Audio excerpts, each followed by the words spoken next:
அந்த பெந்தேகோஸ்தே என்கிற கிரேக்க வார்த்தைக்கு ஆமாம் அது 50வது நாள் என்று பொருள். இதை இஸ்ரவேலர்கள் மோசையின் மூலம் இஸ்ரவேலர்களுக்கு என்ன செய்த ஒரு கட்டளையாக்க கொடுக்கப்பட்டது. என்ன கட்டளை அப்படிங்கிறத நீங்கள் லேவியராகமம் 23வது அதிகாரத்தில் அந்த உங்களுக்கு கொஞ்சம் முகவுரை மட்டும் சொல்கிறேன். இதை ஒரு நாள் பிரசங்கம் பண்ணணும், ஆனால் முகவுரை மட்டும் சொல்கிறேன். தோத்திரம் 23வது அதிகாரத்தில் 15, 16 நீங்கள் படித்து பார்த்தீங்கன்னா, நீங்கள் அசைவாட்டும் கதிர்கட்டை கொண்டு வாருங்க, ஓய்வு நாளுக்கு மறுநாள் முதற்கொண்டு என்ன தூக்கி 7 வாரங்கள் நிறைவேறின பின்பு 7ஆம் ஓய்வு நாளுக்கு மறுநாளாகிய 50ஆம் நாள் மட்டும் எண்ணி கர்த்தருக்கு புதிய போஜன பலியை செலுத்த கடவீர்கள். சோத்திரம். நீங்கள் லேவியராம் 23 யாத்திராங்க 34வது அதிகாரத்தை நீங்கள் பார்த்தீங்கன்னா அதில் ஒரு காரியத்தை சொல்லப்பட்டிருக்கு. அதாவது என்ன சொல்லப்பட்டிருக்கிறதுனா, பஸ்கா அவங்க ஆசரித்த பின்கிற வர்றது அந்த ஓய்வு நாளில் ஸ்டார்ட் ஆகும்.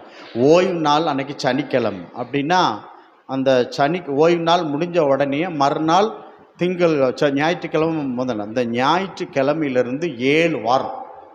இந்த 7 வாரத்தை ஏன் நியமிக்கிறாங்கன்னா, அதான் அறுப்பு துவங்கும். அப்போ தான் அறுப்பாங்க. அறுப்பு துவங்கும் போது ஒரு கதிர்கட்டை எடுத்து முதல்ல கர்த்தர்கிட்ட கொண்டு கொடுத்துருவாங்க. கொடுத்துட்டு அதுலேருந்து சொல்கிறாரு எத்தனை வாரம்? 50 நாள். ஆமாம், 7 7 49. அதுக்கு 16வது வசனம் சொல்லுது 7ஆம் நாளுக்கு மறுநாளாகின்னு சொல்லப்பட்டிருக்கிறதா? 7ஆம் ஓய்வு நாளுக்கு மறுநாளாகிய 50வது நாள் மட்டும் எண்ணு. அப்போ 49 + இது 1 50வது நாள் ஆயிருதா?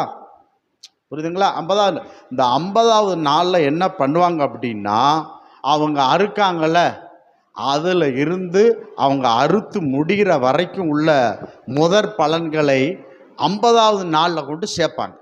முதல்ல ஒரு கட்டையத்தை கொண்டு கொடுக்காங்க. அதுக்கப்புறம் அறுக்கிற அந்த முதற் பலனை கொண்டு என்ன பண்ணுறாங்கன்னா, அந்த 50வது நாள் தான் மொத்தமாக கொண்டு கொடுத்துட்டு அந்த வருஷத்தின் விளைந்த பலனை அவங்க கர்த்தருக்கு செலுத்தின பிற்பாடு தான் அவங்க அதில் புசிப்பார்களாம். அது வரைக்கும் புசிக்க மாட்டாங்க. அந்த வைராக்கியத்தை கர்த்தர் பார்க்குறாரு. அவங்க சாப்பிட மாட்டாங்க. அந்த அறுவடை வருதில்ல, அவங்க எடுத்து சாப்பிட மாட்டாங்க.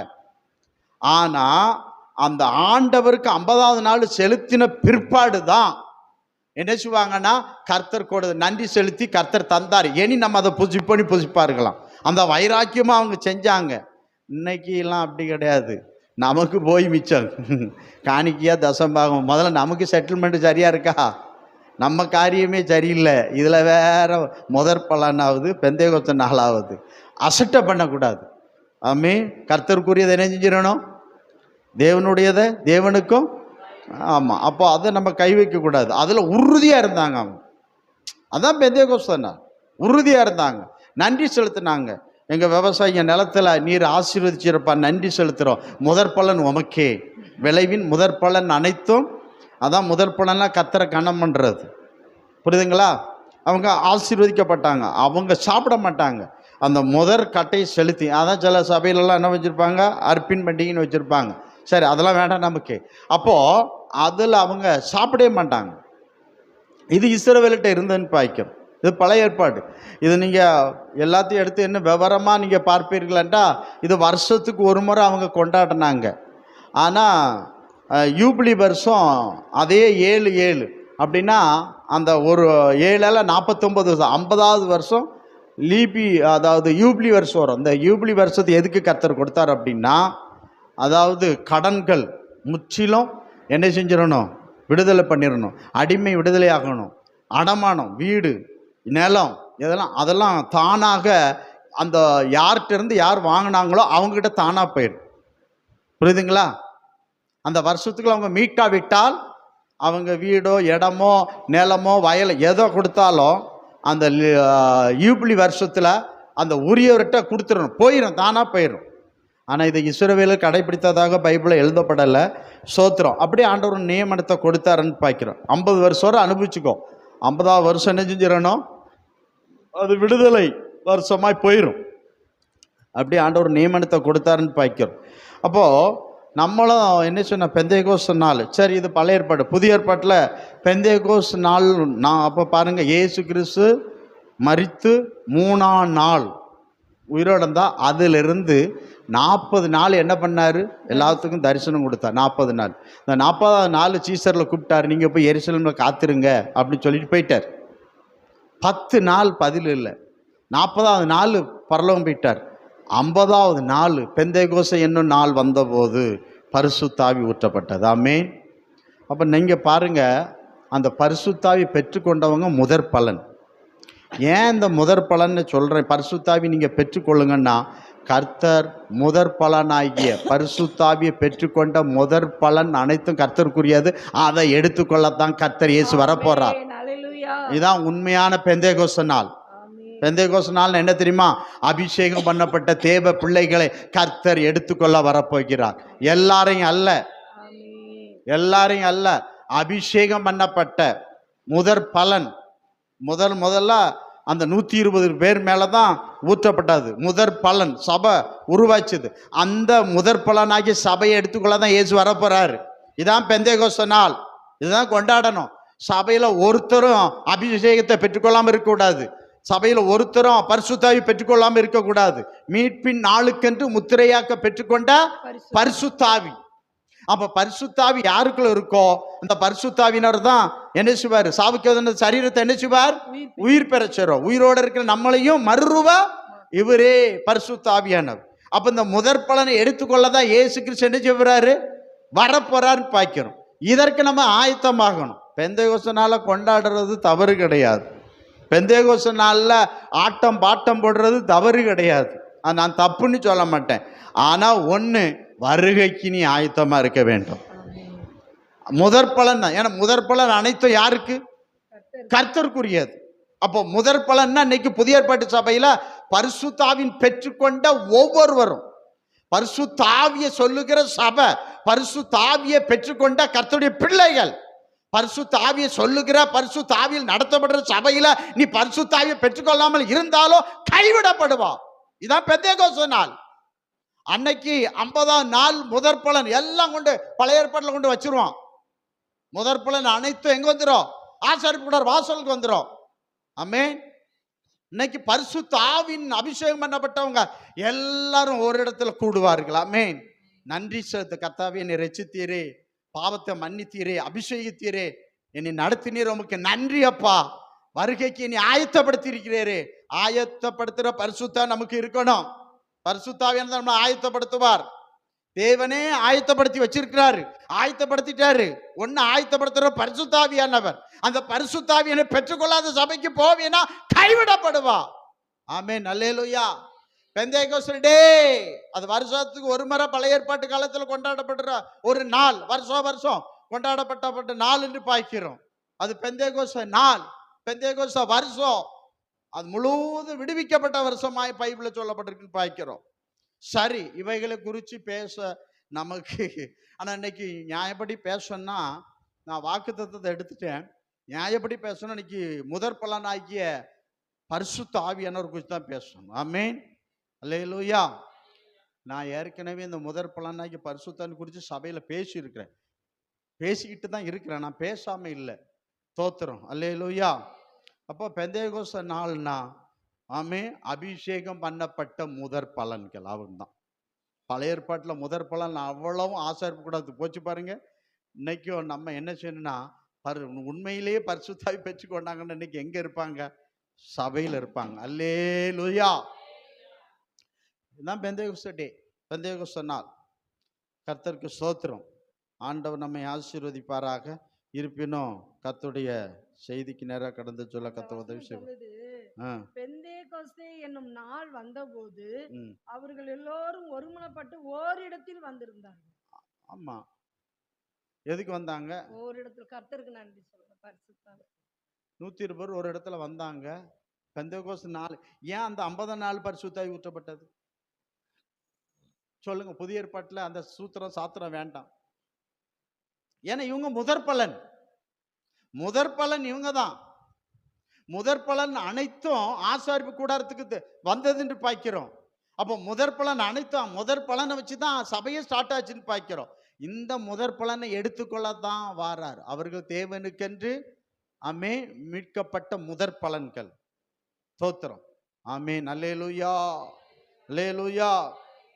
அதனால நம்ம அபிஷேகத்தை பெற்றுக்கொள்ளுங்க, பரிசுத்தாவியை பெற்றுக்கொள்ளுங்க, பரிசுத்தாவினுக்கு இடம் கொடுங்க, ஆவியானவருக்கு இடம் கொடுங்க, ஆவியானவர்கள் நடத்தப்பட வேண்டும். ஆமென்.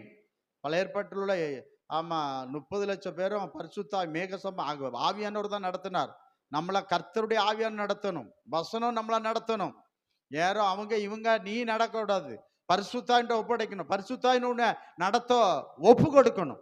ஆவியானவர் என்னை நடத்தும், பரிசுத்த ஆவியானவர் என்ன செய்யும், நடத்தும். ஆவியானவர் நடத்திப்புக்கு ஒப்பு கொடுங்க. இந்த சபை நாங்க அப்படிதான் ஒப்பு கொடுக்கிறோம், பரிசுத்த ஆவியானவர் நடத்திப்புக்கு ஒப்பு கொடுக்கிறோம். ஏன்னா அவர் தான் வரப்போகிறார். ஆமென். அல்லேலூயா. பரிசுத்த ஆவியானவர் தான் அங்க முதல் இடம். ஆமென். இந்த எந்த மனுஷனும் கிடையாது. அல்லேலூயா, அல்லேலூயா. அதனால பெந்தேகோஸ்தனால அது புதிய ஏற்பாடு சொல்லுகிறது, பழைய ஏற்பாடு சொல்லுகிறது, புதிய ஏற்பாடு சொல்லுகிறது. அதை நம்ம அல்லல் தட்டி விட முடியும். ஆனா அதனுடைய சத்தியத்தை கை கொள்வோம். அதனுடைய சத்தியத்தை என்ன செய்யணும், கை கொள்ளணும். முதற் பலன் என்னாலே அபிஷேகம் பண்ணப்பட்ட கர்த்தருடைய பிள்ளைகள் தான், பரிசுத்தவான்கள் தான். அவர்களை தான் எடுத்துக்கொள்ள இயேசு கிறிஸ்து வரப்போகிறார். இதை நான் அடிக்கடி சொல்லிக்கிட்டு இருக்கிறேன். அதனால பரிசுத்தாவியை பெற்றுக்கொள்ளாதவர்கள் நீங்கள் பெற்றுக்கொள்ளுங்கள். ஆமென். நீங்க சபையில நடக்கிற எல்லா ஜெபத்துல கலந்து கொண்டாலே பரிசுத்தாவி உங்களை டச் பண்ணிடுவார். ஆமென். அல்லேலூயா. சபையில் நடக்கிற எல்லா ஜெபத்திலையும் கலந்து கொண்டாலே 10-4 நாங்க பௌர்ணமி ஜெபம், அம்மா ஜெபம், இப்படி நம்ம ஜெபத்தை அடிக்கடி போட்டுக்கிட்டு தான் இருக்குன்னு பார்க்கிறோம். அதுல கலந்து கொண்டாலே ஆவியானவர் நம்மளை அபிஷேகம் செய்வார். ஆமென். பரிசுத்தாவி பெற்றுக்கொள்ளாம ஒருவரும் இருக்காதீங்க. பரிசுத்தாவினர் இல்லைன்னா நம்மளை கர்த்தருடைய ஆவியினர் கைவிட்டுருவாரு. கர்த்தர் நம்மை ஆசீர்வதிப்பார். God bless you. கர்த்தருடைய வார்த்தை நேர கடந்து செல்ல கர்த்தர் உதவி செய்வாராக. சங்கீதம் 102:13, ஏசாயா 30:18. ஆமா, கர்த்தருடைய இரக்கத்தை பெற்றுக்கொள்ளுகிற மாசம். ஆமென். இதை குறித்து தான் பாருங்க, ஆண்டவருடைய இரக்கத்தை பெற்றுக்கொள்ளுகிற ஒரு மாதம். ஆமென்.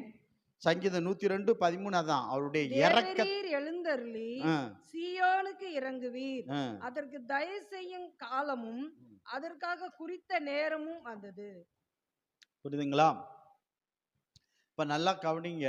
இந்த மாசத்துல கர்த்தருடைய இரக்கத்தை பெற்றுக்கொள்ளுகிற ஒரு மாதம் என்று பார்க்கிறோம்.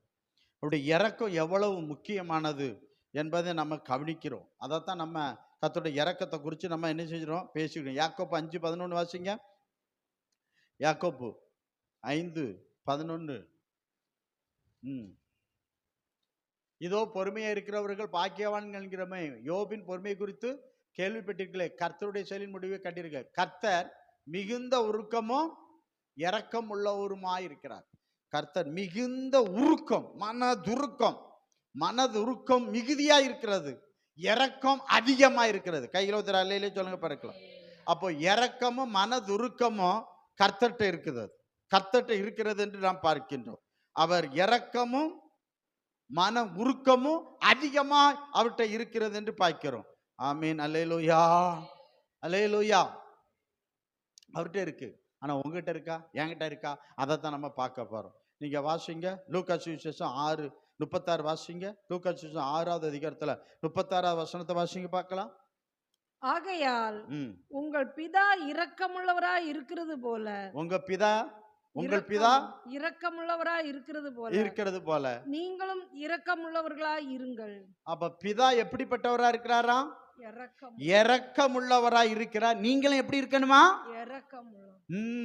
அதான் முக்கியம். அவர்கிட்ட இரக்கம் இருக்கு, இரக்கம் செய்கிறார். ஆமீன். அப்போ அதே இரக்கம் நம்மகிட்ட இருக்கணும், இரக்கம் செய்யணும். ஆமீன். அல்லேலூயா. அப்ப இரக்கம் செய்யணும். அதனாலதான் மத்தேயு 5:7 சொல்லுகிறது, இரக்கம் செய்கிறவர்கள் பாக்கியவான்கள், அவர்களுக்கு இரக்கம் செய்யப்படும். மத்தேயு 5, இரக்கம் உள்ளவர்கள்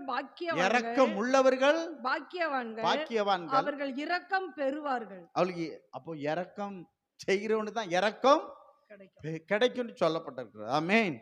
அல்லேலூயா. அப்பா எப்படி இரக்கம் உள்ளவர்னு சொல்லப்பட்டிருக்கு பாருங்க. சங்கீதம் 103:13. சங்கீதம் 103:13 பாருங்க. தகப்பன் தன் பிள்ளைக்கு இறங்குகிறது போல, பாருங்க, தகப்பன் தன் பிள்ளைக்கு இறங்குகிறது போல கர்த்தர் தமக்கு பயந்தவர்களுக்கு இறங்குகிறார். அப்ப ஆண்டவர் பாருங்களா, இயேசு கிறிஸ்து அதாவது ஒரு தாய் பிள்ளைக்கு இறங்குவது போல், ஒரு தகப்பன் பிள்ளைக்கு இறங்குவது போல் அவருடைய இறக்கம் இருக்கிறாதாம். அது தாய் அந்த பிள்ளைக்கு இறக்கம், அந்த இறக்கம் அந்த பிள்ளைய பராமரிக்கும், பாதுகாக்கும், அந்த பிள்ளையின் வாழ்க்கையை வளமாக்கும். அது இறக்கத்தினால செய்வா தாய். அந்த பிள்ளை மேல வச்ச இறக்கம், தகப்பனும் அந்த இறக்கம். அப்போ பிதாவின் இறக்கத்தை ஒரு தகப்பன் பிள்ளைக்கு இறங்குகிற இறக்கத்துக்கும் தாய் பிள்ளைக்கு இறங்குற இறக்கத்துக்கும் அதை ஒப்பிட்டு சொல்லப்பட்டிருக்கிறது. ஆனா அந்த தகப்பன் மாம்சத்தின்படி தகப்பன், மாம்சத்தின்படி தாயுடைய தகப்பன் இறங்காம போகலாம். ஆனா பிதா இரக்கத்தின் உச்சம். ஆமென். அவர்கிட்ட இரக்கம் மிகுதியா இருக்கிறது. ஆமென். அல்லேலூயா, அல்லேலூயா. சில நேரம் மாம்சத்தின்படி தாய் கூட இறங்காம போயிடுவா, தகப்பன் கூட இறங்காம போயிடுவான். ஆனா ஆவியில் இருக்கிற பிதாவாகிய தேவன் இரக்கத்தின் மிகுதியா இருக்கிறது. அவர்கிட்ட இரக்கம் அதிகமா இருக்கிறது. ஆமென். அதனாலதான் நான் இரக்கமுள்ளவர், நீங்களும் எப்படி இருங்க? இரக்கமுள்ளவர்களா இருங்கள் என்று வேதம் நமக்கு சொல்லுகிறது என்று பார்க்கிறோம். ஆமென். அல்லேலூயா, அல்லேலூயா. அப்ப பாருங்க, அப்போ இரக்கம் உள்ளவர்கள் பாக்கியவன்கள் இரக்கம் பெறுவார்கள். அப்ப இதே இன்னொரு வசனம் சொல்ல, யாக்கோபு 2:13 சொல்லுகிறது, இரக்கம் இல்லாதவனுக்கு இரக்கம் செய்கிறவனுக்கு இரக்கம் செய்யப்படும். யாக்கோபு 2:13 வாசிங்க, சீக்கிரம் வாசிங்க. ஏனென்றால் இரக்கம் செய்யாதவனுக்கு இரக்கமில்லாத நியாயத்தீர்ப்பு கிடைக்கும். பாருங்க, இரக்கம் செய்யாதவனுக்கு இரக்கமில்லாத நியாயத்தீர்ப்பு கிடைக்கும். நியாய தீர்ப்புக்கு முன்பாக இரக்கம் மேன்மை பாராட்டும். நியாய தீர்ப்புக்கு முன்பாக இரக்கம் மேன்மை பாராட்டுமா? ஆமென். அப்ப நியாய தீர்ப்பு ஒண்ணு வருகிறதுனா இரக்கம் என்ன செய்யுமா? மேன்மை பாராட்டுன்னு சொல்லப்பட்டிருக்கிறது. ஆமென். அல்லேலூயா. ஏன் நான் இரக்கம் செய்கிறோம், என்கிட்ட இரக்கம் இருந்தா அந்த நியாய தீர்ப்புனால எனக்கு இரக்கம் கிடைக்குங்க. ஆமென். அல்லேலூயா. ஸ்தோத்திரம். நான் இரக்கமுள்ளவனா இருந்தா கர்த்தருடைய நியாய தீர்ப்பு நாள்ல எனக்கு இரக்கம் கிடைக்கும், கர்த்தரிடத்துல இரக்கம் கிடைக்கும். அவருடைய இரக்கத்தை பெற்றுக்கொண்ட மனுஷன் பாக்கியவான்.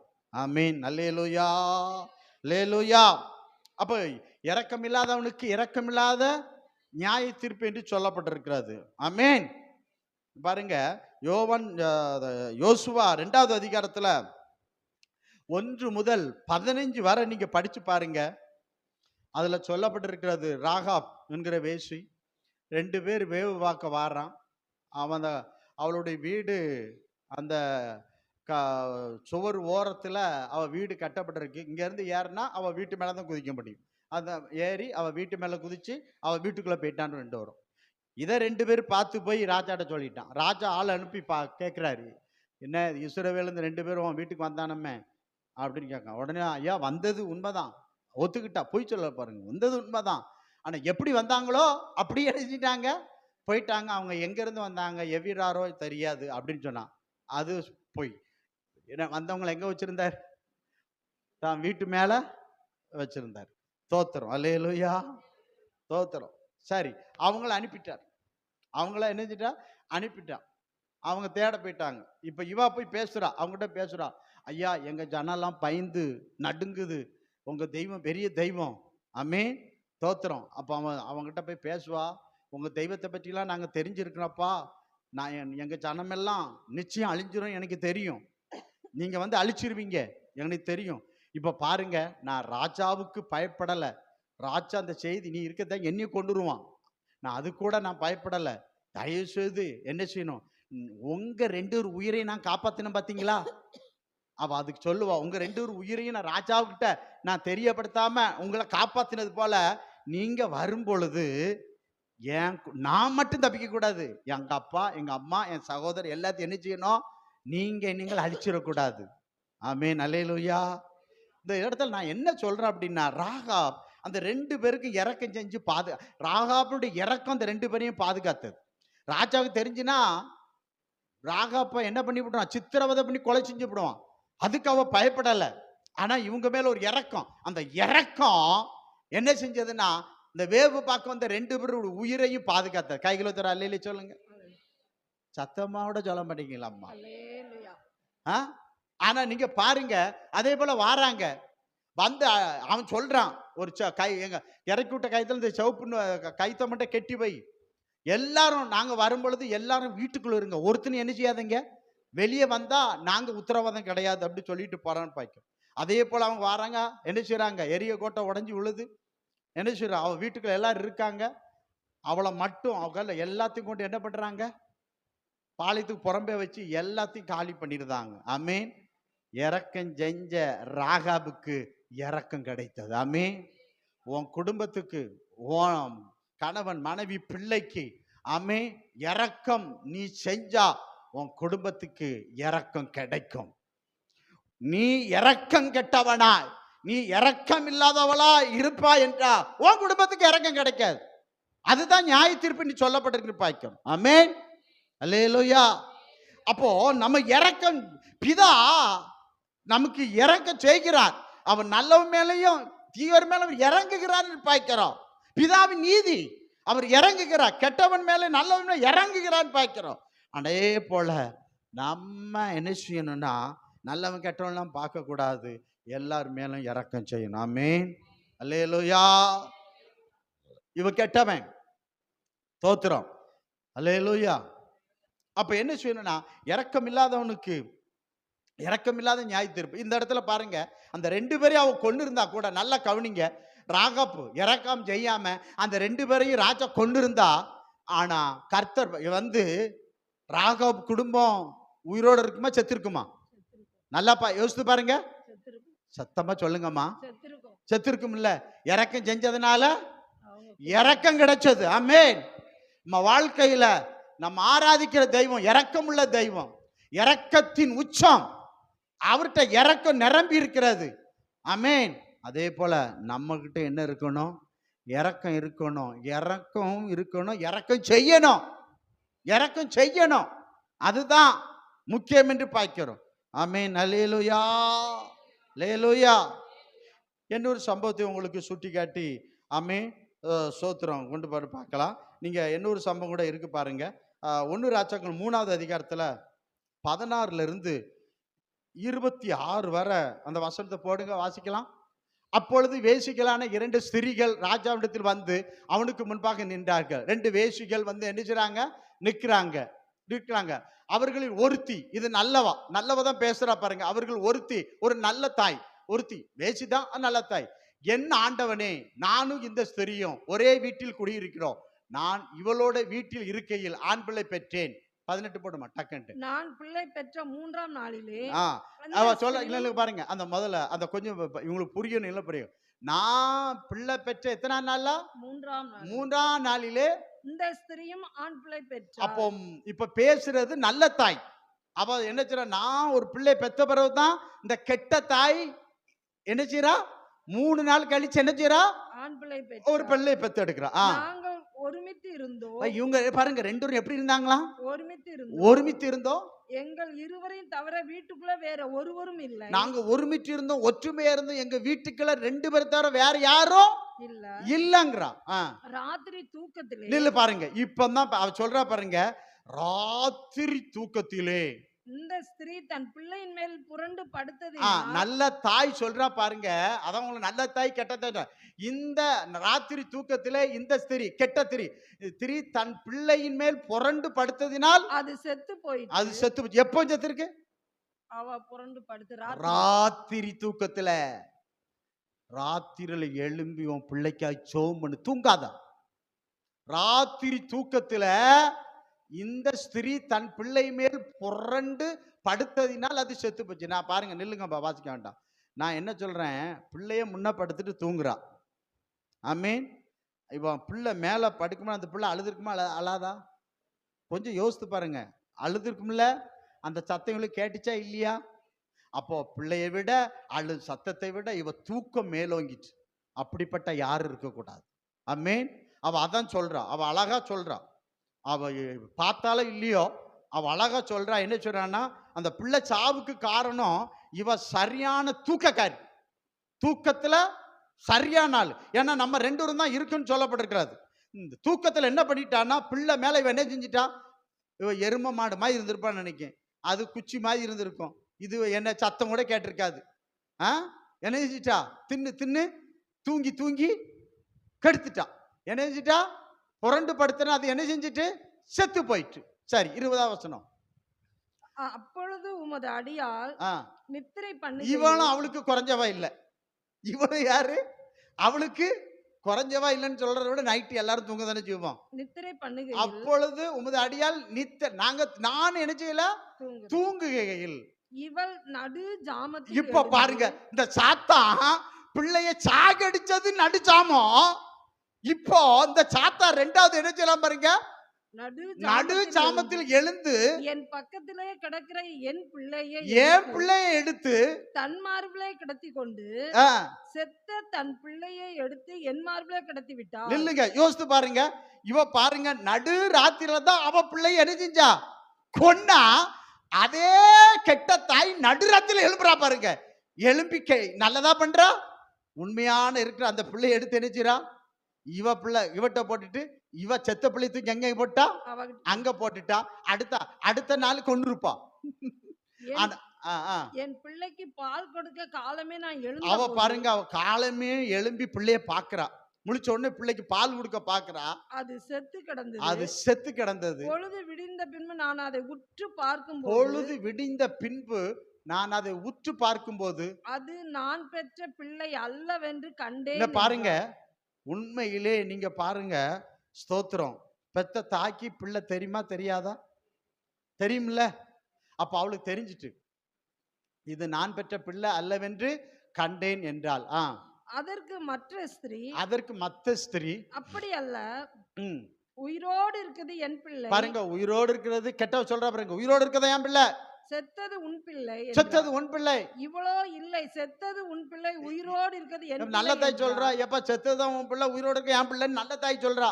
இப்படி ராஜாவுக்கு முன்பாக வாதாடினார். இப்படி ராஜாவுக்கு முன்பாக நினைச்சாங்க, சாலமோனுக்கு முன்பாக நினைச்சிட்டு இருக்காங்க, வாதாடிட்டு இருக்காங்க. அப்பொழுது ராஜா அப்பொழுது ராஜா, உயிரோடு இருக்கிறது என் பிள்ளை, செத்தது உன் பிள்ளை என்று இவள் சொல்லுகிறாள். ஆ, அப்படி அல்ல, ஆ, செத்தது உன் பிள்ளை, உயிரோடு இருக்கிறது என் பிள்ளை என்று அவள் சொல்லுகிறாள் ஆ, என்று சொல்லி ஆ. ஒரு பட்டயத்தை கொண்டு வாருங்கள். அவன் சொல்றான், இப்ப 2 பேரும் ஒத்துக்க மாட்டேங்கிங்க. இப்ப நான் தீர்ப்பு கொடுக்க போறேன். என்ன தீர்ப்பு கொடுக்க போறேன்னா, ஒரு பட்டயத்தை கொண்டு கொண்டு வா வாருங்கள் என்றான். ம், அவர்கள் ஒரு பட்டயத்தை ராஜாவினிடத்தில் கொண்டு வந்தார்கள். ஆ, ராஜா ஆ, உயிரோடு இருக்கிற பிள்ளை 2ஆக பிளந்து ஆ.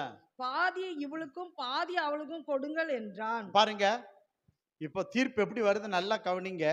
உயிரோடு இருக்கிற பிள்ளை என்ன செஞ்சிருங்க? 2ஆ பிளந்து பிளந்து பாதி யாருக்கு கொடுங்க? இவளுக்கும் பாதி அவளுக்கும். பாதிய அவளுக்கு கொடுங்கன்னு சொல்லி. இப்ப பாருங்க, ரிசல்ட் வரும் பாருங்க. அப்பொழுது உயிரோடு இருக்கிற பிள்ளையின் தாய் பாருங்க, அப்பொழுது உயிரோடு இருக்கிற பிள்ளையின் தாய் தன் பிள்ளைக்காக அவள் குடல் துடித்ததினால் நெல்லு பாருங்க, தான் பிள்ளைக்காக நினைஞ்சது, அவ குடல் துடிக்குது. பிள்ளைக்காக நினைச்சது, தன் குடல் துடித்ததினால் துடித்ததுன்னா அவ பிள்ளைக்காக ஏங்குதா, துடித்ததினால் ராஜாவை நோக்கி ஐயோ என் ஆண்டவனே. பாருங்க, அவ கத்துறா. என்ன செய்றா? வேண்டாம், என் பிள்ளை சாகக்கூடாது. ஐயோ என் ஆண்டவனே, உயிரோடு இருக்கிற பிள்ளையை கொல்ல வேண்டாம். அவ என்ன சொல்றா? உயிரோடு இருக்கிற பிள்ளை என்ன செய்யக்கூடாது? கொல்ல வேண்டாம். நல்ல கவனத்துல எடுங்க. உயிரோடு இருக்கிற பிள்ளை என்ன செய்யக்கூடாதுங்கிறா? கொல்ல வேண்டாம்னு சொல்றா. அதை அவளுக்கே கொடுத்து விடுங்க. அதை அவளுக்கே கொடுத்துருங்க. உயிரோடு இருந்தா போதும் எனக்கு. அதை அவளுக்கே கொடுத்து விடுங்கள் என்றால் மற்றவள் அது எனக்கும் வேண்டாம் உனக்கும் வேண்டாம், பிளந்து போடுங்கள் என்றாள். இது நல்ல தாயா? இதுலயே தீர்ப்பு வந்துட்டா. அவ என்ன செஞ்சிருக்க? ஆமா, என் பிள்ளைன்னு அவன் வாங்கல. என்ன செஞ்சிட்டா? பிளந்து போடுங்க, அது கொன்னுருங்க. எனக்கு வேண்டாம், அவளுக்கு வேண்டாம். அதை என்ன பண்ணிருங்க? கொன்னு போட்டுருங்க. அப்பொழுது ராஜா உயிரோடு இருக்கிற பிள்ளையை கொல்லாமல் அவளுக்கு கொடுத்து விடுங்கள், அவளே அதன் தாய் என்று தீர்ப்பு செய்தான். கைகளை ஊத்துறாள். என்ன செஞ்சது? அவன் என்ன செஞ்சுட்டான்? தீர்ப்பு ஈஸியா வந்துட்டா. யார் கொல்ல வேண்டாம்னு சொன்னாங்களோ அவங்களுக்கே கொடுத்து. அதான் உண்மையான தாய். அப்ப உண்மையை வரவழைக்கத்தான் அந்த டெஸ்ட வச்சிருக்கான், கொல்லன்னு வைக்கல. அப்போ உண்மையா அந்த பெத்த மனசு என்ன செய்தான்? பெத்த மனசு பித்து, பிள்ளை மனம் கல்லு. அவ பிள்ளைய பெக்கல. ஏன் பெத்த மனசை பித்துங்காங்க, பிள்ளை மனம் கல்லுன்னு சொல்றாங்க? பிள்ளை கல்லு மாதிரி தான் இருக்கும். பெத்த மனசு என்ன செய்யும்? விட்டுக்கிறோம். என் பிள்ளை எங்க இருந்தாலும் என்ன செய்யணும்? என் பிள்ளை சாகக்கூடாது, என் பிள்ளை வாழணும், அப்படித்தானே? நல்ல தாய் அதை தானே சொல்லுவான். என்கிட்ட இல்லாட்டாலும் பரவாயில்ல, என் பிள்ளை எங்கேயாவது நல்லா இருக்கட்டும். அல்லேலூயா, சத்தமா சொல்லுங்களாம்மா. ஆனா கெட்ட தாய் என்ன சொல்றா? என்ன சொல்றா? கொன்னுருங்க, அது வாழக்கூடாது. என் பிள்ளையே நான் கொண்டு போட்டேன், இவ பிள்ளை எதுக்கு இருக்கணும் உயிரோட, சாகடிங்க. அல்லேலூயா. இரக்கம் இல்லாதவளுக்கு இரக்கம் இல்லாத நியாய தீர்ப்பு. ஆமென். அவளுக்கு அவளை விடுதலை பண்ணி அவளை போயிட்டாங்க. ஆனா வேத வல்லுநர் என்ன எழுதுறாங்கன்னா, இவளை சிறைச்சாலை, ஏன்னா இவ தான் பிள்ளைய கொண்டு இருக்கான். அவ பிள்ளை கொண்டது யாரு?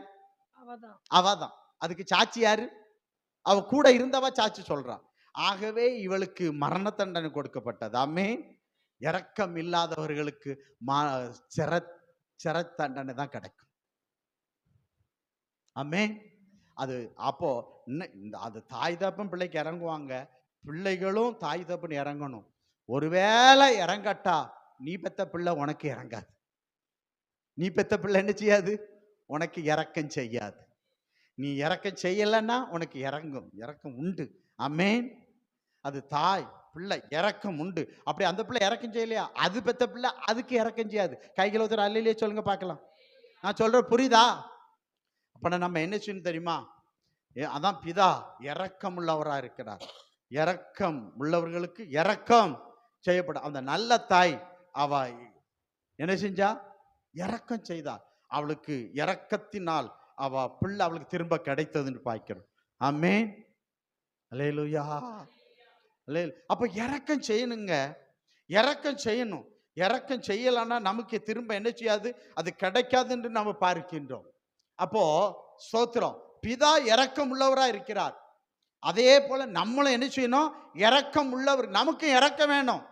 எனக்கு மட்டும் இரக்கம் இல்லை, இரக்கம் செய்யணும். இரக்கம் என்ன செய்யணும்? செய்யணும். ஆமென். அல்லேலூயா, அல்லேலூயா. ஸ்தோத்திரம். லூக்கா சுவிசேஷம் 30வது அதிகாரத்துல அங்க பாருங்க,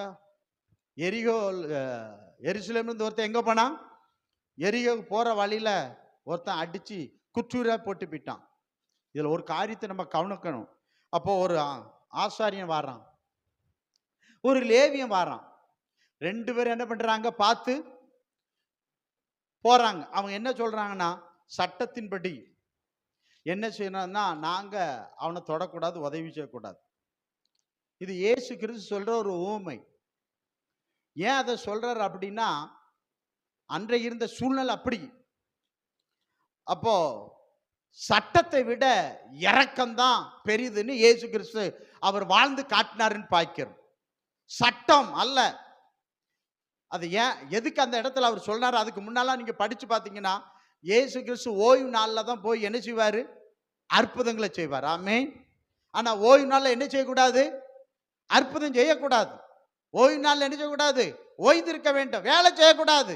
அப்ப கேட்பாரு, ஓய்வு நாளில் வேலை செய்யக்கூடாது, ஆசாரி ஏன் வேலை செய்யறாங்க?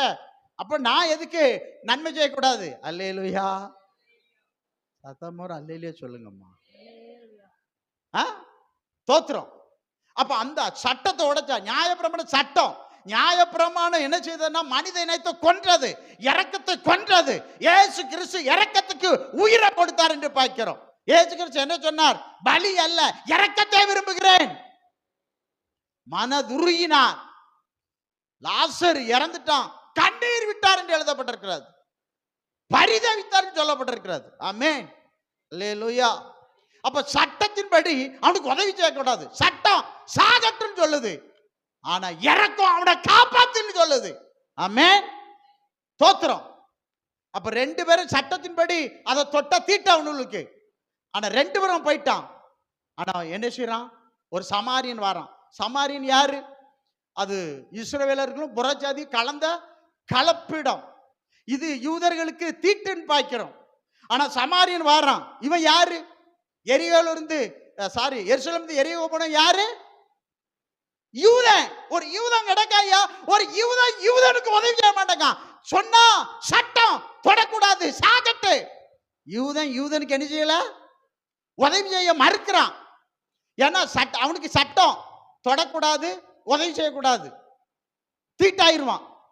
ஆனா ஒரு சமாரியன் என்ன செய்யறான்? பின்பு சமாரியன் ஒருவன் பிரயாணமாய் வருகையில் ஆ, அவனை கண்டு ஆ, மனதுருகி ம், கிட்ட வந்து அவனுடைய காயங்களில் எண்ணெயும் திராட்சரசமும் வார்த்து ஆ, காயங்களை கட்டி ம், அவனை தன் சுய வாழ்த்து மேல் ஏற்றி ஆ, சத்திரத்துக்கு கொண்டு போய் அவனை பராமரித்தான். ஆ, மறுநாளிலே தான் புறப்படும் போது ஆ, 2 பணத்தை எடுத்து சத்திரத்தன் கையில் கொடுத்து, கொடுத்து, நீ இவனை விசாரித்துக்கொள், ஆ, அதிகமா ஏதாகிலும் இவனுக்கு செலவழிந்தால் நான் திரும்பி வரும்போது அதை உனக்கு தருகிறேன் என்றான். ஆ, இப்படி இருக்க ஆ, கள்ளர் கையில் அகப்பட்டவனுக்கு இந்த 3 பேரில் எவன் பிறனாய் இருந்தான் உனக்கு எப்படி தோன்றுகிறது என்றார். ஆ, அதற்கு அவன், ஆ. அவனுக்கு இரக்கம் செய்தவனே என்றார். கைகளை ஒருத்தர் அல்லையே சொல்லுங்க அப்பொழுது பாருங்க. இயேசு அவனை நோக்கி, நீயும் போய் அந்தபடியே செய் என்றார்.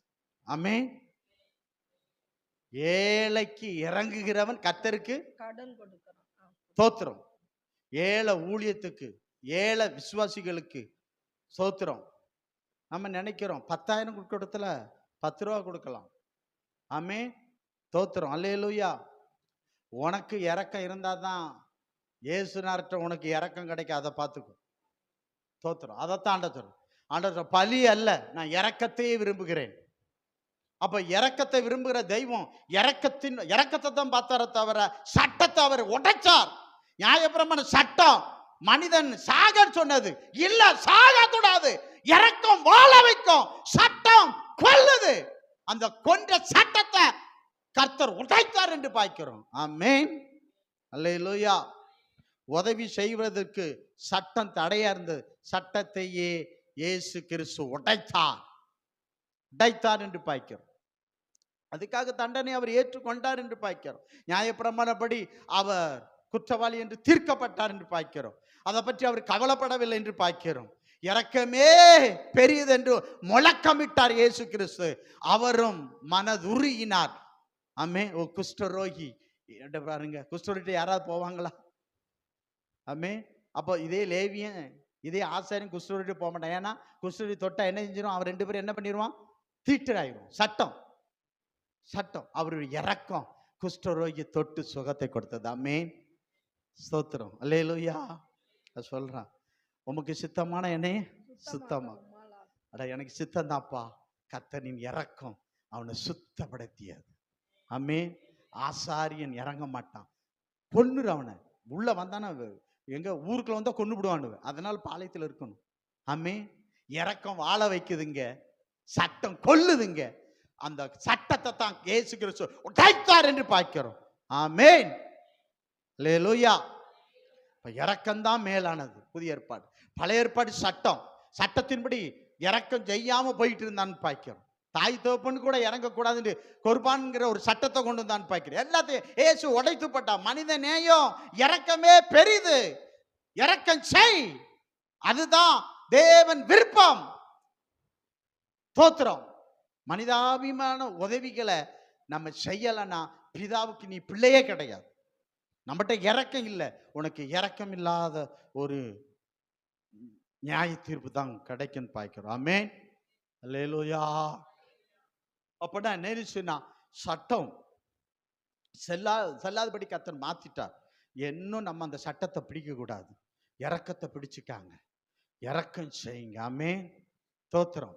ஆண்டவர் அந்த இரக்கம் செஞ்சவனா தான் ஆண்டவர் மேன்மைப்படுத்தி அவர் பேசினார் என்று நான் பார்க்கிறோம்.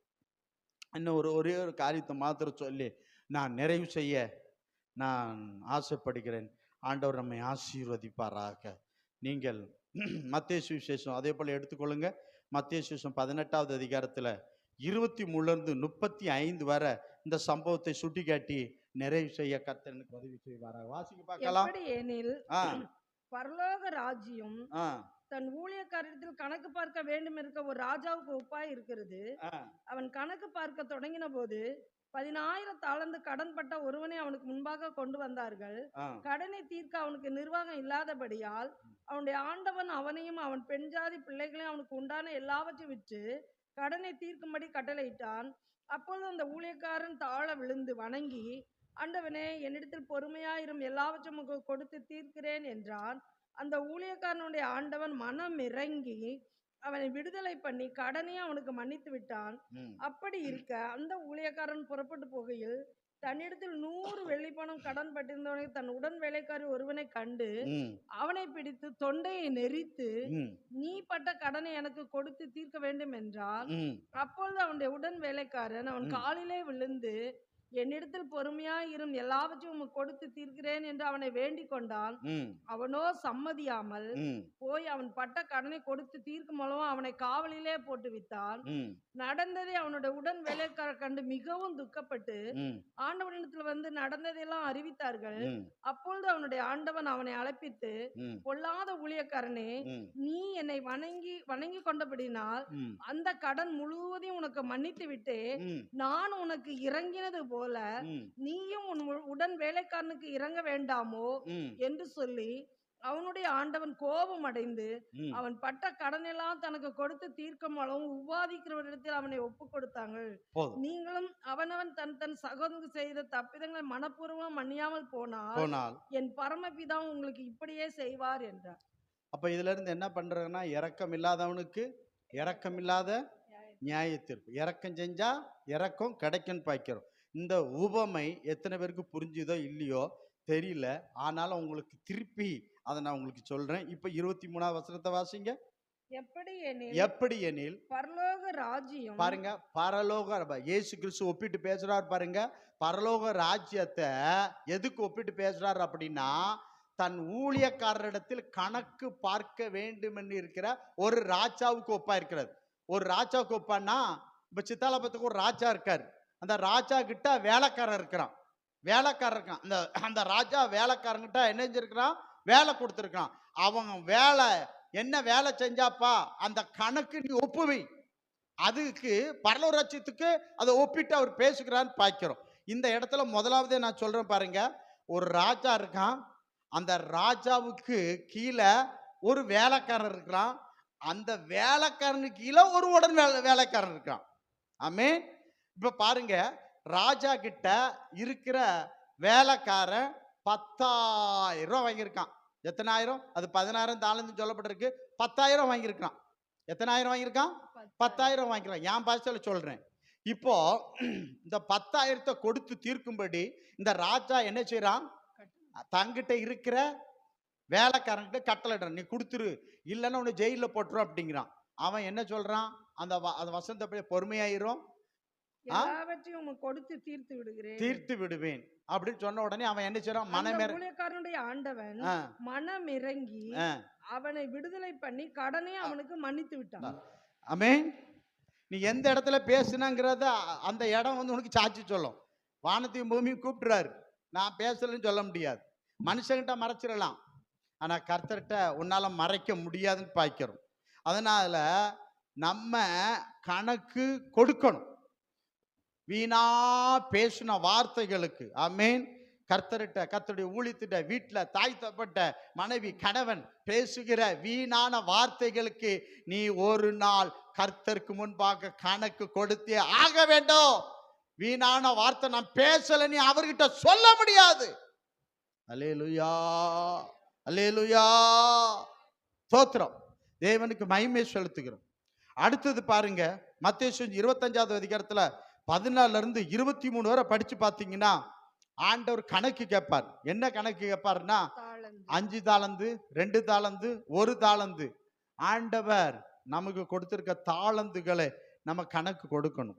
5 தாலந்து உள்ளவன் சம்பாத்தியம் பண்ணி 5 கொடுத்து தப்பிச்சிட்டான். 2 தாலந்து உள்ளவன் கர்த்தர் கணக்கு பார்க்கும்போது என்ன செஞ்சிட்டான்? தப்பிச்சிட்டான். ஆனா 1 தாலந்த வாங்கினவன் என்ன பண்ணான் தெரியுமா? புதைச்சு வச்சுட்டான். என்ன செஞ்சிட்டான்? புதைச்சு வச்சுட்டான். அவன் என்ன சொல்றான்னா, 1 தாலந்தை வாங்கினவன் வந்து, ஆண்டவனே, நீர் விதைக்காத இடத்தில் அறுக்கிறவரும் தெளிக்காத இடத்தில் சேர்க்கும் கடினமுள்ள மனுஷன் என்று அறிவேன். ஆகையால் நான் பயந்து போய் உமது தாளந்தை நிலத்தில் புதைத்து வைத்தேன். இதோ உம்முடையதை வாங்கிக் கொள்ளும் என்றான். அவனுடைய எஜமான், இதோ உம்முடையதை வாங்கிக் கொள்ளும் என்றான். சரி, இப்ப அவன் என்ன சொல்றான்னா, நான் இதை வச்சு வியாபாரம் பண்ணி ஒருவேளை நஷ்டமாயிடுச்சுன்னா என்னால் கொடுக்க முடியாத, அதனால நான் வியாபாரம் பண்ணலை, புதைச்சி வச்சிருக்கேன், இந்தாரம் நீர் கொடுத்ததை உங்கள்கிட்ட தாரன்னு சொன்னதுனால ஆண்டவர் என்ன சொன்னார் தெரியுமா? அவனுடைய எஜமான் ஆ, பிரதியுத்தரமாக, ம். பொல்லாதவனும் பொல்லாதவன். சோம்பலுமான ஊழியக்காரனே, ஆ, நான் விதைக்காத இடத்தில் அறுக்கிறவன் என்றும் ம், தெளிக்காத இடத்தில் சேர்க்கிறவன் அறிந்தாயே. ஆ. அப்படியானால் நீ என் பணத்தை காசுக்கார வசத்தில் போட்டு வைக்க வேண்டியதா அப்ப இருந்தது. கேட்காரு, நீ ஏன்டா புதைச்சு போட்ட? அந்த பணத்தை நீ வங்கியில போட்டு வைடா. 1000 ரூபாய் போட்டா நான் வரும்போது 2000 வாங்குவேனே வாங்கிக் கொள்வனே என்று சொல்லி சொல்லி. அவனிடத்திலிருந்த தாளந்தை எடுத்து 10 தாளந்து உள்ளவனுக்கு கொடுங்கள். ஆ, உள்ளவன் எவனவன் கொடுக்கப்படும், பரிபூர்ணம் அடைவான். ஆ, இல்லாதவனிடத்தில் உள்ளதும் எடுத்துக்கொள்ளப்படும். ஆ. பிரயோஜனமற்ற பாருங்க. ஊழியக்காரனாகிய இவனை பிரயோஜனமற்ற ஊழியக்காரனாகி இவனை புறம்பான இருளிலே தள்ளி போடுங்கள். ஆ, அங்கே அழுகையும் பல்கடிப்பு உண்டாயிருக்கும் என்றார். அல்லேலூயா. கர்த்தர் கொடுத்த தாளந்து, ஆண்டவர் உனக்கு நல்ல தாளந்த கொடுத்திருப்பாரு. பாடுகிற தாளந்தா இருக்கலாம், ஆத்துமாதம் செய்கிற தாளந்தா இருக்கலாம், இல்ல சர்ச்சில் வந்து வேலை செய்யற தாளந்தா இருக்கலாம். நீ புதைச்சு போட்டுறாதா. கர்த்தர் உங்ககிட்ட கணக்கு கேட்பார். ஆமென். நான் ஆத்துமாதம் செய்ய மாட்டேன், நான் கர்த்தருடைய ஆலயத்திலிருந்து ஜெபிக்க வர மாட்டேன், ஊழிய வர மாட்டேன், கர்த்தருக்கு காணிக்க கொடுக்க மாட்டேன், தசமா கொடுக்க மாட்டேன். ஆனா கர்த்தர் ஒரு நாள் கணக்கு கேட்கும்போது நீ அன்னைக்கு பதில் சொல்லி ஆக வேண்டாம். ஆமென். அல்லேலூயா. சத்தமா சொல்றது சத்தம் வர மாட்டேங்குது. கர்த்தர் நம்மட கணக்கு கேட்பாரா கேட்க மாட்டாரா? நம்ம சம்பாத்தியம் பண்றோம், 10ல் 1 கர்த்தர் கொடுக்கணுமா வேண்டாமா? தோத்திரம். அல்லேலூயா. ஆண்டவருக்கு கொடுக்கணும், கணக்கு கேட்பார். நான் உனக்கு தந்தனே, எங்கே புதைச்சு போட்டாயா? ஆமென். புதைச்சு போட்டவனை தூக்கி எங்க போட்டாரு? அக்கினிங்க அந்த எரியிற கடல்ல போட்டான்னு பாய்க்கிறோம். அப்ப ஆண்டவர் ஒரு நாள் நமக்கு கணக்கு கேட்பாருங்க. நம்ம எல்லாரும் கணக்கு கொடுக்கணும். ஆண்டவர் கொடுத்த தாளந்த கர்த்தருக்கு பயன்படுத்து, கர்த்தர் கொடுத்த ஐஸ்வர்யத்தை கர்த்தருக்கு பயன்படுத்து. ஆண்டவர் உன்னை மேலும் மேலும் ஆசீர்வதிப்பார். ஆமென். மேலும் மேலும் கர்த்தர் உயர்த்துவார். மேலும் மேலும் கர்த்தர் உன்னை நினைச்சுவா பலப்படுத்துவார். உண்மையா இருக்கணும். அதுல சொல்லப்பட்டிருக்கிறது, 5 தாளந்து உள்ளவன் உண்மையா இருந்தான், 2 தாளந்து உள்ளவன் உண்மையா இருந்தான், 1 தாளந்து உண்மை இல்லை. அப்போ உண்மையுள்ள தாளந்து அநேகத்தின் மீது அதிபதியா வச்சா. உண்மை இல்லாதவன எங்க போட்டார்? உண்மையுள்ள உன் எஜமானுடைய சந்தோஷத்துல போ, அங்க உன்னை அதிபதியா வச்சார். ஆனா உண்மை இல்லாதவனை எங்க தூக்கி போட்டாரு? நரகத்துல தூக்கி போட்டாரு. ஆமென். அல்லேலூயா. அல்லேலூயா. இன்னைக்கு நினைக்கலாம், ஹே நம்ம போகல, செய்யல, கொடுக்கல, நம்மளை யார் கேட்க? ஆனா கர்த்தர்ட்ட நீ கணக்கு கொடுத்தே ஆகும். கர்த்தர் கேட்பார். ஆமென். அவர்கிட்ட முடியாதுன்னு சொல்ல முடியாது. நீ என்ன சொல்லுவா? நான் ஒன்றும் பண்ணல, நான் கொடுக்கல, எடுக்கல, எல்லாம் நான் செவம் பண்ணல, ஊழியம் செய்யல, கர்த்தர் கொடுக்கல, எல்லாம் புதைச்சு போட்டாண்டவர். அப்படியா? போ, நரகத்துக்கு போனிடுவார். ஆமென். அல்லேலூயா. அவன் கிரியைக்கு தக்க பலன். ஆமென். உன் நற்கிரியைக்கு நல்ல பலன், உன் துர்க்கிரியைக்கு நல்ல பலன். அப்ப நம்ம என்ன செய்யணும் அப்படின்னா, கர்த்தருக்கு கணக்கு கொடுக்கணும் என்பதை மனதில் கொண்டு நம்ம என்ன செய்யணும்? ஜெபிப்பதை, ஊழியம் செய்வதை, கர்த்தர் கொடுப்பதை குறைச்சிடாதீங்க. ஆண்டவர் ஒரு நாளுக்கு நீ கணக்கு கொடுக்க வேண்டும். ஆமென். அந்த சொல்லப்பட்டிருக்கிறது. ஆமா, அவர் செத்தவனை கேட்பார், உயிரோடு இருக்கிறதை கேட்பார் என்று 1 பேதுரு 4:5 அது நமக்கு சொல்லுகிறது என்று நம்ம பார்க்கின்றோம். ஆமென். அல்லேலூயா. கணக்கு கொடுக்கணும். நம்ம ஒவ்வொருவரும் கர்த்தருக்கு முன்பாக கணக்கு கொடுக்கணும் என்பதை கணக்குல எடுத்துக்கொள்ளுங்கள். இங்க அந்த ராஜா அவன் கணக்கு கொடுடா அப்படிங்க, முடியலன்னா தூக்கி போட்டான்னு பாய்க்கிறோம். ஆமென். அல்லேலூயா. அல்லேலூயா. ஆகையால் கர்த்தருக்கு முன்பாக நிற்கும் பொழுது நம்ம அக்கௌண்ட் ஓப்பன் ஆகும். என்ன சொல்ல போனா, நம்ம சங்கீதம் 56:8 உன் கண்ணீருக்கு என்ன வச்சிருக்காராம்? கணக்கு வச்சிருக்காராம். இந்த கண்ணீருக்கு கணக்கு அது எப்படி பாருங்க. எசேக்கியாவின் கண்ணீரை கர்த்தர் கண்டாராம். அப்ப எசேக்கியாவினுடைய அக்கௌண்ட் ஓப்பன் ஆச்சுது. அவன் கண்ணீர் வந்த உடனே அக்கௌண்ட பாக்குறாரு. அக்கௌண்ட் நிரம்பி இருக்கு. எப்படி நிரம்பி இருக்கு? அவன் பதவி ஏற்ற உடனே ஆலயம் பூட்டி கிடந்தது. பூட்டி கிடந்த ஆலயத்தை திறந்தான். ஆலயம் அசுத்தமா இருந்தது, அதை சுத்தப்படுத்தினான். தூபம் போட ஆசாரியர்களை நியமித்தான். ஆராதனை திட்டம் பண்ணி துதிபலி செய்வதற்கு அத்தனையும் ஏற்பாடு பண்ணினான். கர்த்தருக்கு பயங்கரமான காரியத்தை செஞ்சிருந்தான். அப்பொழுது அவன் அழுதான். அவன் அக்கௌண்ட், அவன் கண்ணீரின் ஜபம், அவன் அக்கௌண்ட்டை ஓபன் பண்ணி பார்த்தா நிரம்பி இருக்கிறது. இப்ப கேள்ப்பா, உனக்கு என்னப்பா வேணும்? என் ஆயுசு நாள் ஓகே போ அப்படின்னு சொல்லு. ஆமென். ஒன்றும் செய்யாம நீ அழுதியனா ஒரு பிரோஜனம் கிடையாது. உன் கண்ணீருக்கு அங்க அக்கௌண்ட் ஓபன் பண்ணி பார்ப்பார். ஆமென். தோத்திரம். உன் அக்கா எல்லாரும் அழுவாங்க. இங்க செஞ்சவன் அழுறான், ஓகே பண்றாரு. செய்யாதவங்க அக்கௌண்ட் பார்த்தா, பொக்கிஷத்தை பார்த்தா அங்க பரலோக அக்கௌண்ட் பூஜ்ஜியமா இருந்தா பதில் இருக்காது. ஆனா பரலோக அக்கௌண்ட்ல உனக்கு இருந்துச்சுன்னா உனக்கு எஸ் நீ பதில் வரும். அக்கௌண்ட்ல ஒண்ணு இல்லைன்னா உனக்கு நோ நீ பதில் வரும். ஆமென். அல்லேலூயா, அல்லேலூயா, அல்லேலூயா.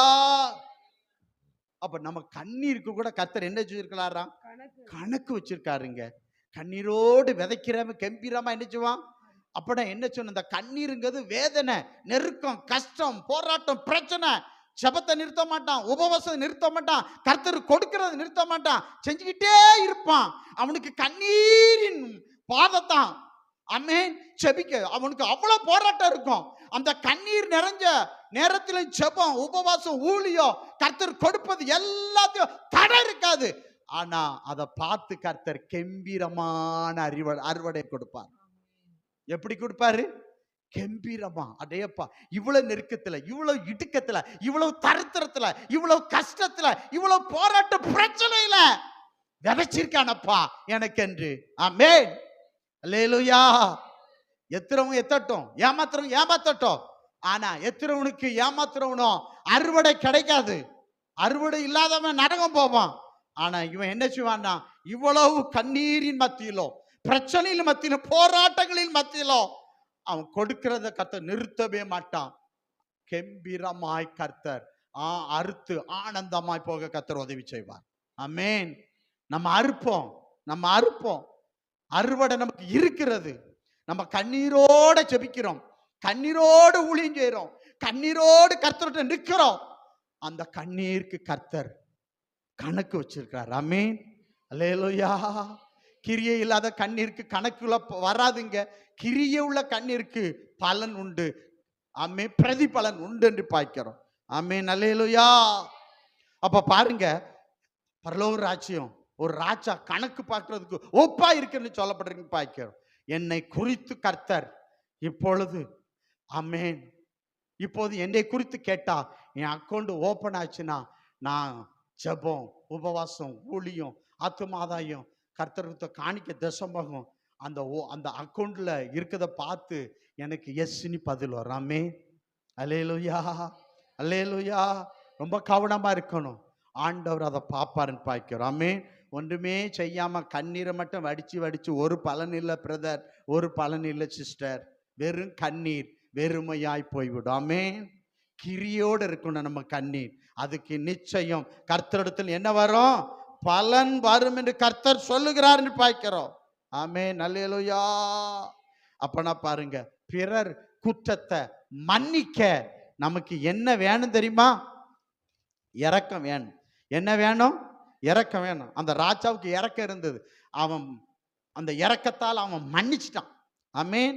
இவங்கிட்ட இரக்கம் இல்லை, அவன் ஜெயில போட்டான். இரக்கம் இல்லாதவனுக்கு இரக்கம் என்னது இருந்தது? இரக்கம் இல்லாத அந்த உடன் ஊழியர்களுக்கு அவன் ஜெயில போட்டான். கடைசியில ராஜா அவனை விடுதலை பண்ணிட்டான். இரக்கம் இல்லாத இவனை ஜெயில போட்டான்னு பார்க்கிறோம். கைகளை ஒருத்தர் அல்லையே சொல்லுங்க பார்க்கலாம். நான் புரியுதா? ராஜா என்ன பண்ணிட்டாருன்னா, ஆமென், இரக்கம் இல்லாத தாங்கிட்ட இருந்தான் பார்த்தீங்களா, அவனை தூக்கி உள்ள போட்டுட்டான். அவனை விடுதலை பண்ணிட்டான். இவன் உள்ள போயிட்டான்னு என்ன ஆகும்? இவங்கிட்ட தானே அவனு 100 ரூபா வாங்கியிருந்தான். ஆமே, நீ போப்பா, உனக்கு நான் இரக்கம் செய்யறேன். அப்படிதான் கர்த்தருடைய இரக்கம் வரும். அல்லேலூயா, அல்லேலூயா. சங்கீதம் 78வது அதிகாரத்துல 38வது வசனத்தை பாருங்க. அதுல சொல்லப்பட்டிருக்க, இஸ்ரவேல் ஜனங்கள் கர்த்தருக்கு விரோதமா பயங்கர கோபத்தை உண்டாக்கினார்கள். ஆனாலும் அவர் என்ன பண்ணாராம்? வாசிங்க பார்க்கலாம். அவரோ அவர்களை அழிக்காமல் இரக்கம் உள்ளவரா அவர்கள் அக்கிரமத்தை மன்னித்தார். அவர்கள் அக்கிரமத்தை என்ன செஞ்சாராம்? மன்னித்தாராம். அவர் தமது உக்கிரகம் முழுவதும் எழுப்பாமல் அநேக தரத்த கோபத்தை விலக்கி விட்டார். கோபம் வந்தா தண்டனை கொண்டு வரும். கர்த்தருடைய இரக்கம் என்ன செஞ்சதுன்னா, அந்த ஜனத்தோட அக்கிரமத்தை மன்னித்தது. அதனாலதான் சொல்லலாம், பிதா தகப்பன் பிள்ளைக்கு இறங்குவது போல இரக்கம் செய்கிறவர். அவர்கிட்ட இரக்கம் மிகுதியா இருக்கிறது. ஆமென். அவருடைய இரக்கத்தினால இன்னைக்கு நம்ம நிற்கிறோம். ஆமென். அவருடைய இரக்கம் நம்ம பாவத்தை, சாபத்தை, அநியாயத்தை, அக்கிரமத்தை மன்னித்து நம்மளை வாழ வைக்கும். அவர் கோபம் தண்டனை கொடுக்கும். ஆமென். ஆனா இரக்கம் கோபத்தை நிறுத்துகிறது, இரக்கம் ஆமென் தண்டனை நிறுத்துகிறது, இரக்கம் நம்மளை வாழ வைக்கிறது. கர்த்தருடைய இரக்கம் நம்மளை என்ன செய்யறது? வாழ வைக்கிறதுன்னு பார்க்கிறோம். அப்படி போல நம்மளை என்ன செய்யணும்? இரக்கம் செய்யணும், இரக்கம் செய்யணும் என்று பார்க்கிறோம். நீங்க பாருங்க, புலம்பல் 3:32 சொல்கிறது, தமது மிகுந்த கிருபையினால் அவர் இரக்கம் செஞ்சாராம். தமது மிகுந்த கிருபையினால் இரக்கம் செஞ்சாராம். புலம்பல் 3:22 சொல்கிறது, நான் நிர்மூலமாகாமல் இருப்பது கர்த்தருடைய கிருபையே, அவர் இரக்கங்களுக்கு முடிவில்லை. அப்போ அவருடைய இரக்கம் இல்லைன்னா நம்ம என்ன செய்ய வேண்டியதான்? நிர்மூலம் தான். ஆமென். அவருடைய இரக்கம் இல்லைன்னு வைங்க, நமக்கு என்னதான்? நிர்மூலம் தான். அந்த இரக்கம் இருந்ததுனால தான் நம்ம அதுல இருந்து தப்பி பிழைக்கிறோம். ஆமென். ஏன் நான் சொல்றேன் பாருங்க, கர்த்தருக்கு முன்பாக நம்ம எப்படி இருக்கோம்னா துரோகிகளாய் இருக்கிறோம். கர்த்தருக்கு முன்பாக நம்ம சத்துருக்களாய் இருக்கிறோம். துரோகியா இருக்கிறோம். ஆனா துரோகியாகிய என்னை, சத்துருவாகிய என்னை அந்த கோபாக்கிலிருந்து என்னை ரட்சித்தது கர்த்தருடைய இரக்கம். பார்க்கிறோம். அவருடைய இரக்கத்தினால நான் என்ன செஞ்சேன்? தப்பித்தேன். அவர் இரக்கத்தினால நான் வாழ்கிறேன். ஆமென். அவர் இரக்கம் இல்லைன்னா நான் என்னைக்கே நிர்மலமாகி இருப்பேன். ஆமென். நம்முடைய வாழ்க்கையில எடுப்பீங்களா? கர்த்தருடைய இரக்கம் இல்லைன்னா நம்ம என்றைக்கே நிர்மலமாயிருப்போம். மட்டும் நிற்கிறோம்னா கர்த்தருடைய இரக்கம், அவருடைய கிருபை. ஆமென். அல்லேலூயா, அல்லேலூயா. அதனாலதான் சொல்லப்பட்டிருக்கிறது, ரட்சிப்பு ஆமென் கிரியினால் அல்ல, இரக்கத்தினாலே. ரட்சிப்பு எதனால அல்ல? கிரியினால் அல்ல. எதனால? இரக்கத்தினாலே என்று சொல்லப்படுது. எபேசியர் 2வது அதிகாரத்துல 5, 8, 9 அது பாத்தீங்க, கிருபையினாலே விசுவாசத்தை கொண்டு ரட்சிக்கப்பட்டீங்கன்னு சொல்லப்பட்டிருக்கிறது. 2 தீமோத்தேயு 1:9, தீத்து 3:5 படிச்சு பாருங்க.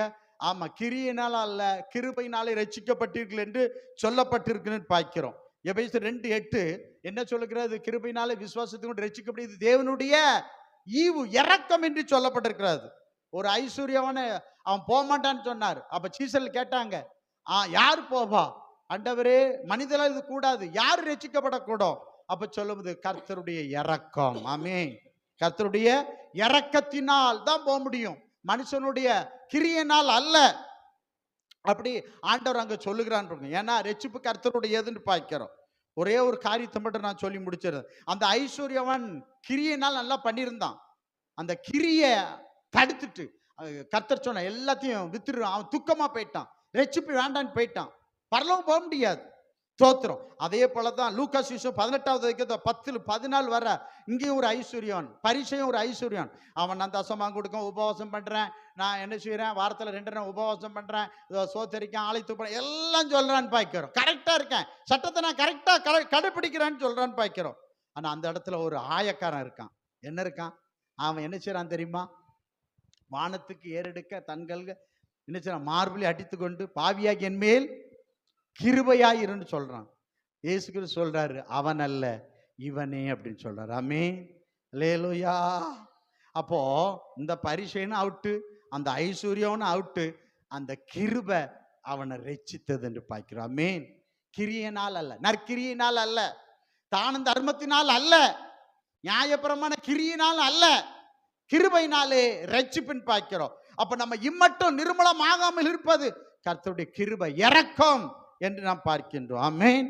கர்த்தருடைய இரக்கம் என்று பார்க்கிறோம். அதனாலதான் சங்கீதம் 103:4 சொல்கிறது, உன் பிராணனை அழிவுக்கு தப்புவித்து, ஒண்ணு தப்புவிக்குது, 2வது கனத்தினாலும் மகிமையினாலும் முடிசூட்டுகிறது பார்க்கிறோம். அந்த கிருபை அவ்வளவு மேலானது. ஆமென். அல்லேலூயா.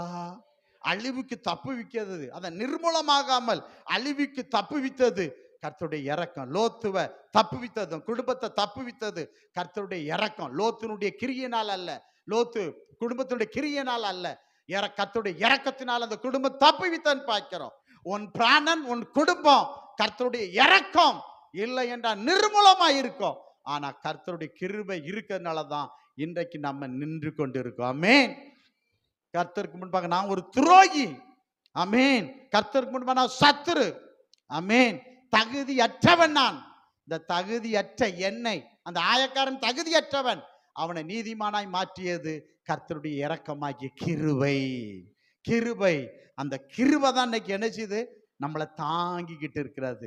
அந்த கிருபை கொஞ்சம் போயிட்டுனா ஒரு நிமிஷத்துல அழிவு நாசம் பண்ணிருன்னு பார்க்கிறோம். இன்னைக்கும் அழியாமல் நம்ம கர்த்தருக்கு நிற்கிறோம்னா கர்த்தர் ஓ மேல வச்ச கிருபை இரக்கம். ஆமே, இரக்கத்தால நிற்கிறோம், கிருபையினால நிற்கிறோம்.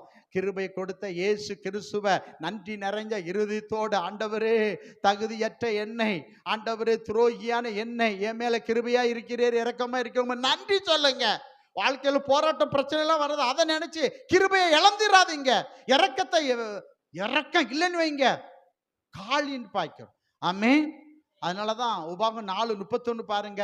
உன் தேவன் இரக்கமுள்ள தேவனா இருக்கிற ஒன்னு அவர் என்ன செய்யலையா, கைவிடலையும். என்ன செய்யல, கைவிடல்னு சொல்லப்பட்டிருக்கிறது. உபாகம் 4:31. அதே போல நெகேமியா புஸ்தகத்தை எடுத்துக்காங்க, அதுலயும் பாருங்க ஒரு வார்த்தை சொல்ல 4 ஸ்தோத்திரம் 9வது அதிகாரத்துல 17ஆம் வசனம் கடைசி வசனம் பாருங்க. நெகேமியா 9வது அதிகாரம் 17 கடைசி பகுதி வாசிங்க பார்க்கலாம். ஸ்தோத்திரம்.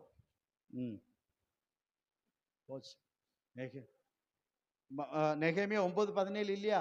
ஆகிலும் வெகுவாய் மன்னிக்கிறவரும் இரக்கமும் மன உருக்கமும் நீடிய சாந்தமும் மகா கிருபை உள்ளவருமான தேவனாகிய நீர் அவர்களை கைவிடவில்லை. அவர் கைவிடல. ஆமே, இரக்கத்தால் அவர் என்ன செய்யல, நம்மள கைவிடல. 27 படிங்க, அந்த கடைசியில் படிங்க, அது நிறைய வசனம் இருக்கு. அதுல பாருங்க, உம்முடைய மிகுந்த இரக்கத்தினால் அவர்கள் சத்துருக்களின் கைக்கு நீங்களாக்கி விடுவிக்கிற இரட்சகர்களை அவர்களுக்கு கொடுத்தார். சத்துரு, கடன் என்கிற சத்துரு, அதுல இருந்து நம்மளை விடுவிக்க ஒரு உதவி செய்கிற மனிதர்களை அவருடைய இரக்கம் ஏற்படுத்துகிறது பார்க்கிறோம். ஆமேன், அல்லேலூயா. 31 படிங்க, 31 முழுவதும் படிங்க, 31 முழுவதும். ஆகிலும் உம்முடைய மிகுந்த இரக்கங்களின்படியே அவர்களை நிர்மூலமாக்காமல் அவர்களை கைவிடாமல் இருந்தீர், நீர் கிருபையும் இரக்கமுள்ள தெய்வம். ஆமென், அல்லேலூயா. அதனாலதான் பவுல் சொல்றாரு, ஆமே, 2 கொரிந்தியர் 4:1, இப்படிப்பட்ட இரக்கத்தை பெற்று கொண்டதுனால தான் நாங்க சோர்ந்து போகாமல் ஊழியம் செய்கிறோம். அப்போ இரக்கம் நமக்கு வந்துட்டு நாம சோர்ந்து போக மாட்டோம். ஆமேன். 16:17 சொல்லப்பட்டிருக்கிறது, இந்த லேசான உபத்திரவம் அதிகமான கனமகிமை உண்டாகும். ஆமேன். அப்ப நான் இங்க நல்லா கவனிங்க, கர்த்தருடைய இரக்கம் சோர்வை புறம்பே தள்ளும். ஆமேன். சோர்வின் ஆவியை அகற்றும், புதிய பலனை தரும். அப்போ கர்த்தருடைய இரக்கம் அழிவிலிருந்து நம்மளை பாதுகாக்கிறது. கர்த்தருடைய இரக்கம் அவர் நம்மை விட்டு விலகாமல் இருப்பார். ஆமென்.